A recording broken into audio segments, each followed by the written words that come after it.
Bueno, yo creo que por eso yo decía que ahí había varios factores. Ahí hubo siniestros que fueron fuego. Ahí hubo gente condenada por su condición de pobre, porque nadie quiere tener una vela en pleno siglo XXI en medio de su cama.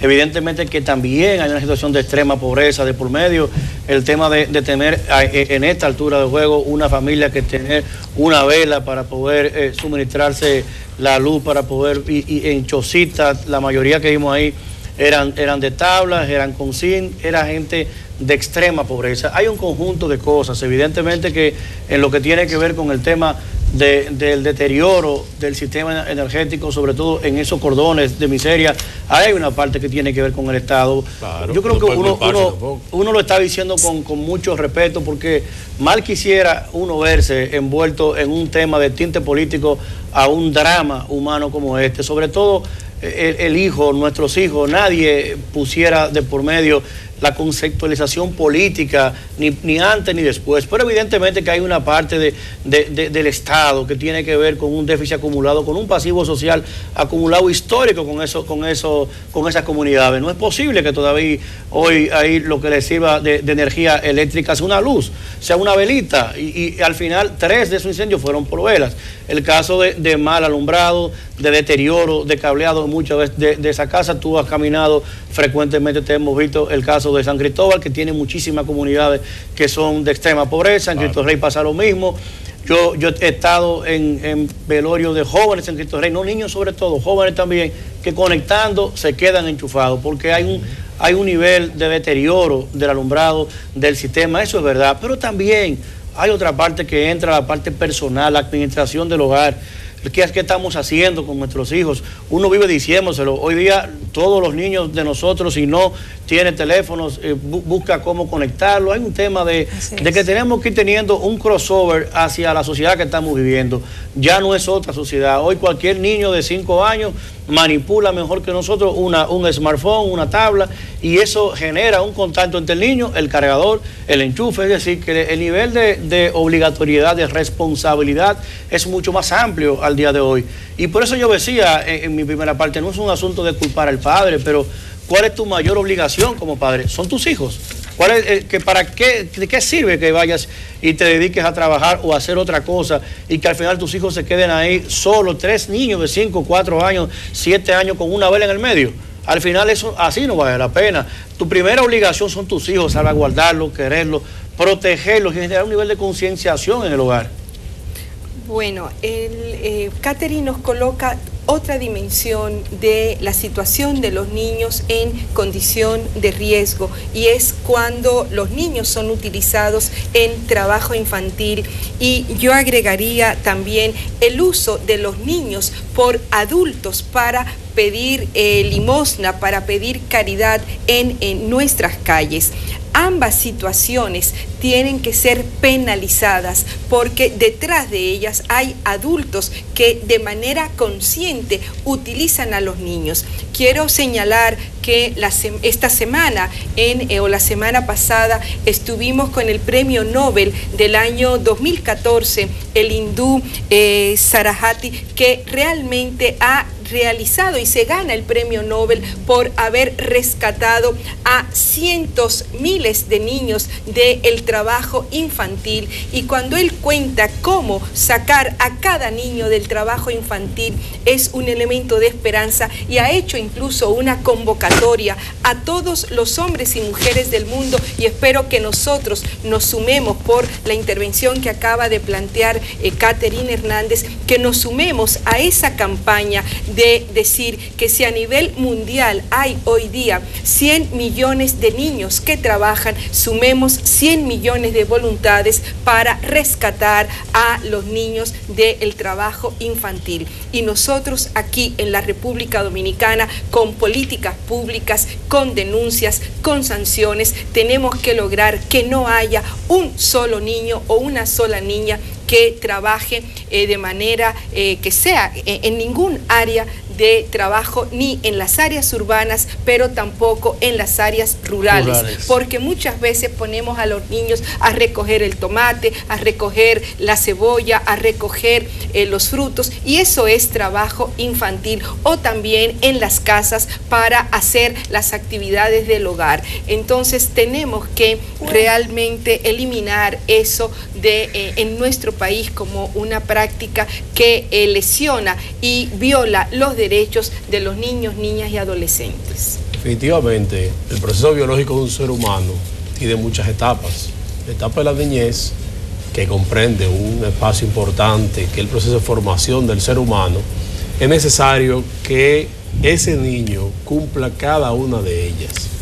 En cada de las etapas que llega el padre y tiene que darle seguimiento porque no se puede valer por sí mismo, es una etapa muy importante, muy trascendental en los niños en ese momento. Posteriormente, cuando empieza a adquirir conciencia, hay que darle un seguimiento porque puede por sí mismo ya crear cualquier situación o tomar algo que le pueda afectar su propia salud y su propia vida.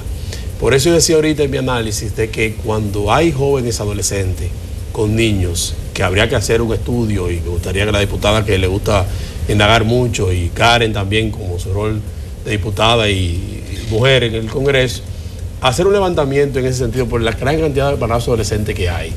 Óyame, cada día usted va a un sector y se encuentra con gente. Yo me acuerdo que en los años 80 y 90, cuando aparecía una adolescente embarazada, era un caso muy sui generis, se conocía y se hablaba en todo el barrio, en todo el vecindario. Hoy en día es lo normal.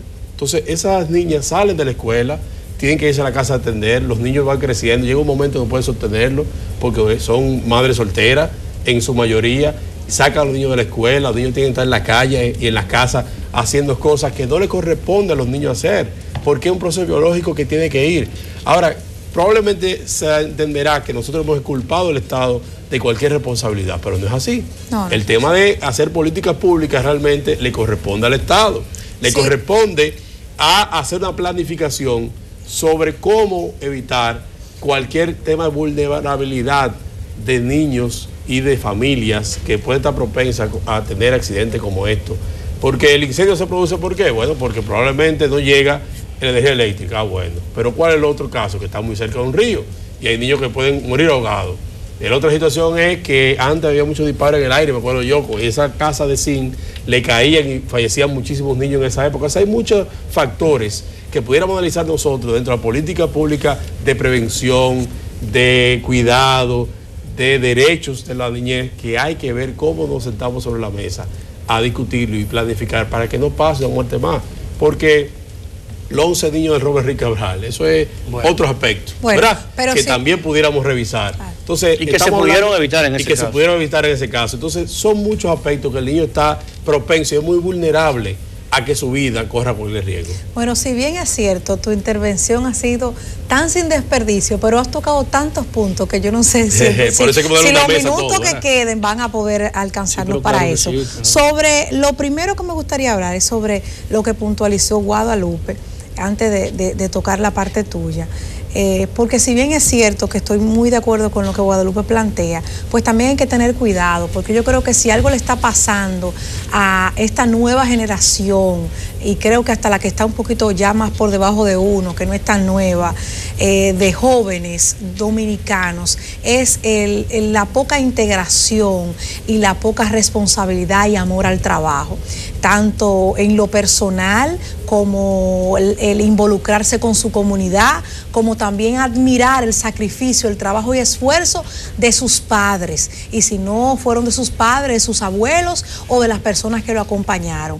Yo creo, y quizá pueda que esté equivocado, pero yo creo que ya la generación que yo pertenezco, que es la que pertenecemos la mayoría de nosotros, pues pudimos aprender nuestros quehaceres domésticos, que independientemente de que no lo estuviéramos haciendo, pero nos dieron la responsabilidad, miren, con castigo, Karen, con pero pela. Eso no es trabajo infantil. Sí, pero le estoy diciendo que involucrarlo, exactamente. Ahora, el trabajo infantil es cuando yo lo a un sé que es otra se cosa. le paga porque haga ese trabajo. Perfecto. Cuando hay un pago, eso es trabajo perfecto. infantil. Yo te entiendo, pero que es bueno que quede claro a la población que si en algo también tenemos que incentivar es a enseñarle a nuestros hijos, a nuestros primitos, como yo lo hago, a mis sobrinitos, a todos los niños que tengo cerca, porque como siempre esperan que o la tía o la prima o la que sea, la diputada que es la mía, ¿verdad? Pues miren, ayúdenme a empacar estos libros, ayúdenme a esto, desde mi niña hasta todo, a darlos o sea, claro, involucrarse un poco con lo que hagan los padres, ¿eh? Una cosa es el trabajo, que no lo pongan a trabajar, pero otra cosa es que le enseñen cómo se gana la vida responsablemente y la satisfacción de ese deber. Sobre el otro punto que Benny trataba, de que una cosa tiene que ver con la responsabilidad de los embarazos en adolescentes, es un tema que nosotros esperamos que algún día lo podamos tocar con la responsabilidad que caracteriza y amerita un tema como este, sin huirle y sin miedo, pero apegados a lo que tú hablabas, a conservar la etapa, a conservar la etapa de la niñez, a prevenir, pero cuidando su cuerpo, cuidando su cuerpo, y por eso los adultos somos lo más responsables que este estado en la República Dominicana cada día se nos haya convertido en ser un estado libre a un estado libertino, en ser un estado de gozar de mucho turismo a nosotros querer sexualizar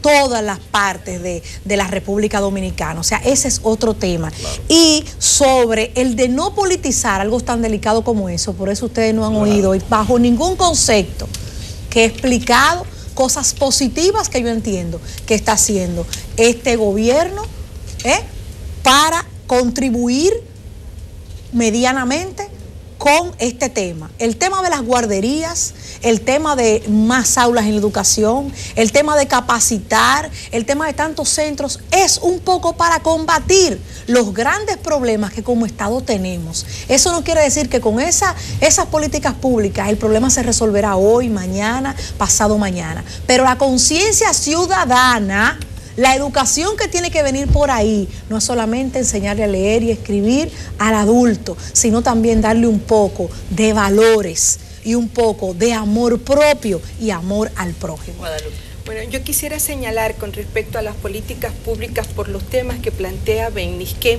justamente un tema fundamental es la educación sexual en las escuelas. O sea, en la reforma curricular que se está haciendo, hay que educar a los niños, a las niñas sobre todo, con el tema de la prevención del embarazo en las adolescentes. Debo señalar que la inversión que se hace actualmente en atención a los embarazos en adolescentes es 30 veces más que lo que se invierte en la prevención de los embarazos en las adolescentes, según un estudio que hizo el Centro de Estudios de Género del INTEC. O sea, que justamente hay que generar esas políticas públicas para prevenir el embarazo en las adolescentes, y justamente es una de las medidas para evitar que más que prevenirlo, concienciar, educar sobre el tema, porque tomar la frase pudiera generar como un fuera de contexto de lo que estamos llamando, por lo menos lo que tú hablabas en cuanto a una política de educación profunda. Hay que tener cuidado, cuando se habla de prevención de embarazo, evidentemente que se está muy cerca de una raya, que ya es otra cosa, que ya, no incentivarlo ya es otra cosa. Yo creo que los barrios que estamos viviendo, lo estamos viendo cada día más, todo va incluso en función del mundo y de nuestra expresión de juventud, la música que se está escuchando, los bailes que se están haciendo, cómo se celebra, cómo se auspicia una sexualidad bailando, que nada tiene que ver con el otrora merengue, la bachata, que son nuestros ritmos naturales. Es decir, que hay un nivel de ver la sociedad en sentido amplio, de ir viendo cómo vamos. Porque la verdad que una cosa es educar y una cosa es ya entrar. Cuando se habla de prevención de embarazo en adolescentes, colinda mucho con otro tema que hay que tener más cuidado. Tenemos que irnos, amigos, agradecerles a ustedes.